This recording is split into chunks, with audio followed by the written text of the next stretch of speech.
गणदैवताय गणाध्यक्षाय धीमहि गुणशरीराय गुणमण्डिताय गुणेशानाय धीमहि गुणातीताय गुणाधीशाय गुणप्रविष्टाय धीमहि एकदन्ताय वक्रतुण्डाय गौरीतनयाय धीमहि गजेशानाय भालचन्द्राय श्रीगणेशाय धीमहि एकदन्ताय वक्रतुण्डाय गौरीतनयाय धीमहि गजेशानाय भालचन्द्राय श्रीगणेशाय धीमहि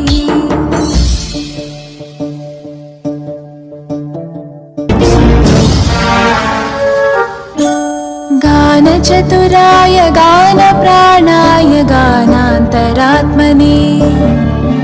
गानोत्सुकाय गानमत्ताय गानोत्सुकमनसे गुरुपूजिताय गुरुदैवताय गुरुकुलस्थायिने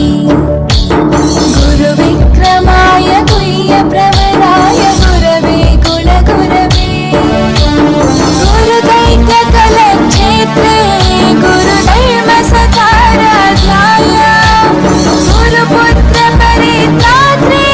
गुरुपाखण्डखण्डकाय